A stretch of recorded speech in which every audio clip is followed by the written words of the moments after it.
So dear students, welcome back to my channel, that is The Educator. Today we are going to start our general English speaking part 20, in which we are going to continue to discuss about the usage of article, that we will continue to discuss about usage of an article, and we will also discuss about the usage of the article too. So let's start our general English speaking part 20.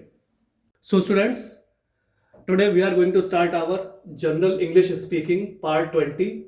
So today we are going to continue our same topic, that we will discuss about usage of an article. So let's start. General English speaking part 20, usage of an, यानी an article का हम कैसे प्रयोग करेंगे अपनी English भाषा में जब हमें अपने normal day to day life में सेंटेंसेस बोलने होते हैं. ठीक, यूसेज ऑफ एन यानी एन आर्टिकल का प्रयोग. Words that are pronounced with the vowel sound of U are preceded by N.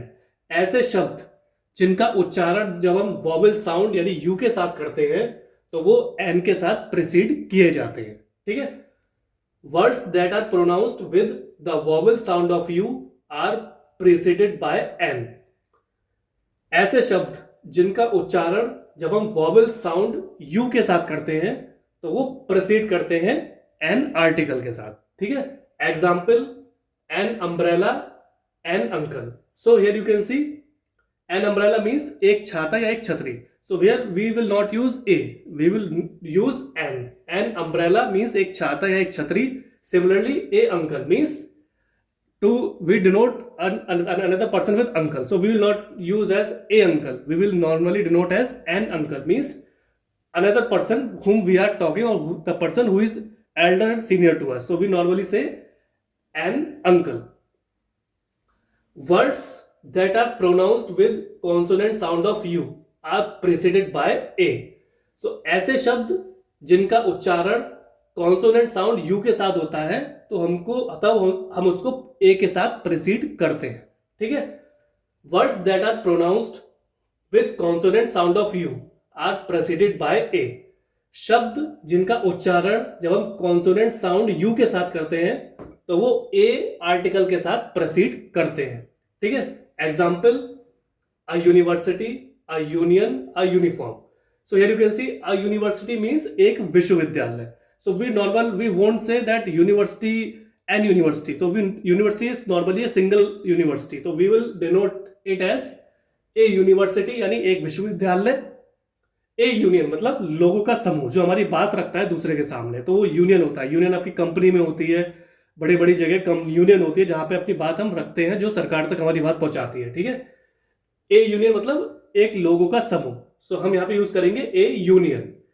A uniform means आपका पहनने की जो आपकी फॉर्मल ड्रेस होती है, जो आप अपनी कंपनी में या कॉलेज में कहीं पहनते हैं, तो उसको हम यूनिफॉर्म बोलते हैं. तो उसमें हम एन यूज नहीं करेंगे, तो हम वहां पे यूज करेंगे ए यूनिफॉर्म मतलब एक पहनने का फॉर्मल ड्रेस. ठीक, similarly an is also use before the silent H. तो इसी तरह से एन का प्रयोग हम साइलेंट एच के लिए भी करते हैं. ठीक है, similarly an is also use before the silent H. तो एन का प्रयोग हम एच को जब हम साइलेंटली बोलते हैं तो उसके पहले भी प्रयोग में लेके आते हैं. Example an hour, an honest man. So here you can see an hour. तो here we won't say an hour, we won't say hour, we will say an hour means एक घंटा. So here H is silent. Similarly an honest man means एक ईमानदार व्यक्ति. So we won't say that an honest man, we will say an honest man. So in both cases H is silent. An hour means एक घंटा, an honest man means एक ईमानदार व्यक्ति.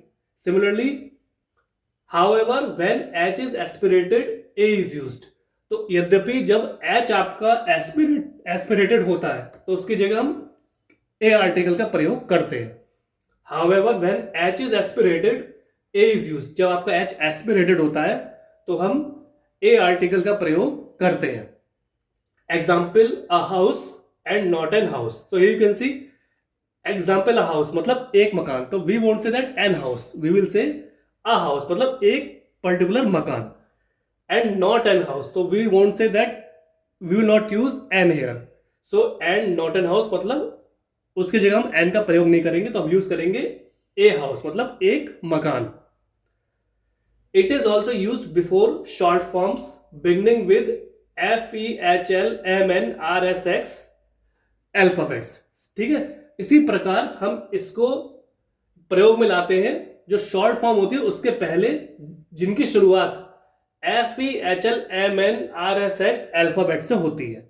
सो इसको हम तब भी प्रयोग में लाते हैं शॉर्ट फॉर्म से पहले जिनकी शुरुआत FEHLMNRSX अल्फाबेट से होती है. ठीक है, example NMA, NLLB.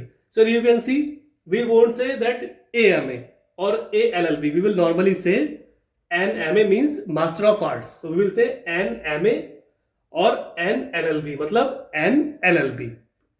Now we will move towards usage of the article. The is also a very important article in our English language. Now we will see that how we use the article in our English language. Usage of the का प्रयोग हम कैसे करेंगे अपने English sentences में. With things which are one in the universe, ऐसी चीजें और वस्तुएं जो ब्रह्मांड में केवल एक ही है. ठीक है, with things which are one in the universe, ऐसी वस्तुएं या ऐसी चीजें जो ब्रह्मांड में केवल एक ही है, तो उसके लिए हम द का प्रयोग करते हैं. Example the earth, the moon, the human race. Here you can see the earth means एक भूमि या एक पृथ्वी. ठीक है, एक धरती. So we won't say here that a earth, we will normally say the earth means एक धरती एक पृथ्वी. ठीक, द मून मीन्स एक चांद या एक चंद्रमा, क्योंकि चांद आपका चंद्रमा एक ही है, तो आप उसको ए मून नहीं बोलोगे, आप उसको बोलोगे द मून मीन्स एक चांद या एक चंद्रमा. द ह्यूमन रेस मीन्स इंसानों की दौड़ या इंसानों की भाग दौड़. So we won't say A human race, we will normally say the human race means इंसानों की दौड़ भाग या इंसानों की भाग दौड़. So students, this was the general English speaking part 20 in which I tried to explain you about usage of an article with definitions and examples and usage of the article too, and we will discuss about the article in upcoming classes also. So try to practice them, read them in your spare time, try to practice with your friends, relatives, neighbors, etc. And ultimately what will happen with the passage of time, your confidence will boost up, your personality will groom, and ultimately you will become a perfect and confident English speaker in front of another person. So thanks for your valuable and precious time. Have a nice day.